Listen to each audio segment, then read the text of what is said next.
Pemirsa, kini kita ke informasi yang pertama. Ada KPK yang geledah kantor pusat Ditjen Pajak terkait kasus suap. Ya pemirsa, Komisi Pemberantasan Korupsi menggeledah kantor pusat Direktorat Jenderal Pajak Kementerian Keuangan di Jalan Gatot Subroto, Jakarta Selatan pada siang ini, Selasa 13 Januari. KPK pun telah membenarkan hal ini. Penggeledahan dilakukan oleh penyidik KPK untuk mencari bukti-bukti tambahan terkait dengan kasus suap yang dilakukan PT Wana Tiara Persada terhadap pejabat KPP Madya Jakarta Utara.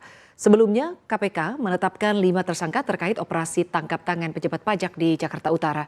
Terungkap salah satu tersangka adalah Kepala Kantor Pelayanan Pajak KPP Madya Jakarta Utara Dwi Budi Iswahyu. Adapun tersangka antara lain penerima suap atau gratifikasi Kepala KPP Madya Jakarta Utara Dwi Budi Iswahyu, Kepala Seksi Pengawas dan Konsultasi KPP Madya Jakarta Utara Agus Syaifuddin, dan tim penilai di KPP Madya Jakarta Utara Askop Bahtiar. Kemudian tersangka pemberi yakni konsultan pajak PT WP Abdul Kadim Sahbudin dan staf PT WP Edi Yulianto. KPK menuturkan pejabat pajak di Jakarta Utara, DWB, ASG, dan tim penilai ASB diduga menerima suap terkait fee pembayaran pajak dari PT WP. Total suap yang diterima sekitar 4 miliar rupiah.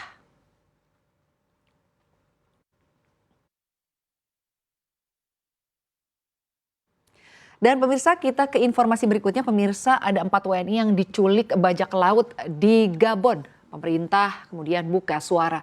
Yang Kementerian Luar Negeri Indonesia membenarkan kabar penculikan 4 warga negara Indonesia oleh bajak laut di Gabon. Upaya penyelamatan juga tengah dilakukan.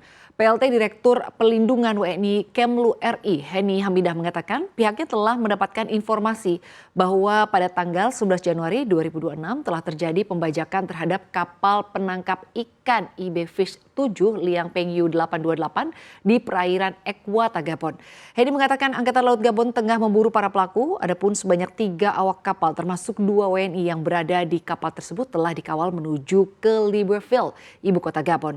Menurutnya, Kemlu melalui KBRI Yaounde telah melakukan koordinasi dengan otoritas setempat, perusahaan atau agen kapal, dan juga pihak terkait lainnya untuk mempercepat upaya penyelamatan mendapatkan informasi terbaru terkait kondisi kesehatan para WNI ABK dan juga memastikan hak-hak ketenagakerjaan tetap dipenuhi kepada para WNI ABK dan atau keluarganya. Sebelumnya dilansir APE News, sebuah kapal penangkap ikan berbendera Gabon diserang kelompok bersenjata yang berujung pada penculikan 9 awak kapal. Kapal yang menjadi sasaran adalah trawler IB Fish 7 yang saat kejadian sedang beroperasi sekitar 7 mil laut di barat daya Ekwata Gabon. Menurut pernyataan resmi Kementerian Pertahanan Nasional Gabon, kapal tersebut dinaiki oleh 3 orang bersenjata sekitar pukul 2 waktu setempat. Para pelaku disebut menargetkan awak tertentu sebelum melarikan diri dari lokasi kejadian. Menteri Pertahanan Nasional Gabon Brigit Onkanoa menegaskan bahwa pemerintah memantau perkembangan kasus ini pada level tertinggi. Ia memastikan bahwa seluruh perangkat negara dikerahkan untuk menangani situasi tersebut. Sejalan dengan hal tersebut, kantor Jaksa Penuntut Umum Libreville secara resmi membuka penyelidikan guna mengungkap kronologi pasti pembajakan, termasuk mengidentifikasi kelompok kriminal yang bertanggung jawab atas serangan tersebut.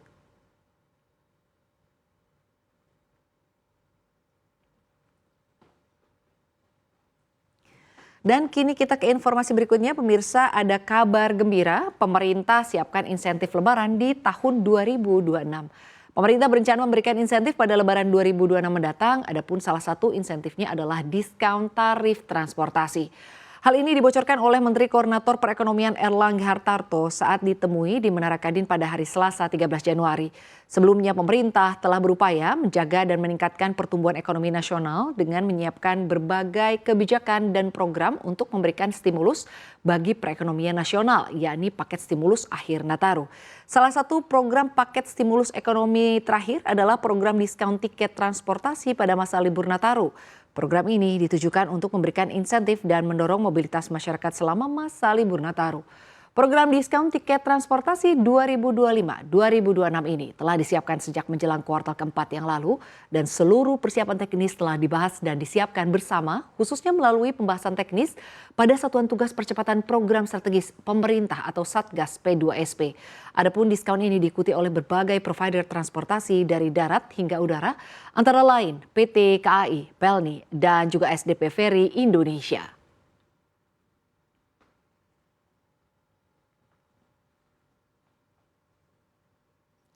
Ya pemirsa, kita ke informasi terpopuler yang terakhir ya, ini terkait ada demo buruh akan menggeruduk DPR dan juga Kemnaker di 15 Januari. Gelombang aksi buruh dipastikan kembali terjadi di Jakarta. Ratusan hingga ribuan buruh akan menggelar unjuk rasa di depan gedung DPR RI dan juga Kementerian Ketenagakerjaan pada 15 Januari 2026. Aksi ini menjadi kelanjutan dari demonstrasi yang sebelumnya digelar pada 30 Desember 2025 dan 8 Januari 2026. Presiden Konfederasi Serikat Pekerja Indonesia atau KSPI Said Iqbal menegaskan aksi tersebut membawa 4 isu utama yang hingga kini belum mendapatkan respons konkret dari pemerintah. Isu pertama menyasar kebijakan upah di ibu kota. Buruh menuntut agar upah minimum provinsi atau UMP DKI Jakarta 2026 direvisi menjadi 5,89 juta rupiah atau setara dengan 100% kebutuhan hidup layak atau KHL. Tidak hanya itu, mereka juga meminta penetapan upah minimum sektoral Provinsi DKI Jakarta berada di minimal 5% di atas angka KHL. Selain Jakarta, kebijakan upah di Jawa Barat juga menjadi sorotan serius. Buruh meminta Gubernur Jawa Barat mengembalikan surat keputusan terkait upah minimum sektoral kabupaten kota atau UMSK di 19 daerah. Menurut KSPI, keputusan tersebut seharusnya mengikuti rekomendasi para bupati dan wali kota setempat. Isu ketiga yang diangkat buruh berkaitan dengan agenda legislasi ketenagakerjaan di tingkat nasional. KSPI mendesak DPR RI segera membahas rancangan Undang-Undang Ketenagakerjaan sebagai tindak lanjut putusan Mahkamah Konstitusi nomor 168 tahun 2024. Sementara itu, isu keempat menyentuh ranah politik dan demokrasi lokal. Buruh secara tegas menolak wacana pemilihan kepala daerah melalui DPRD.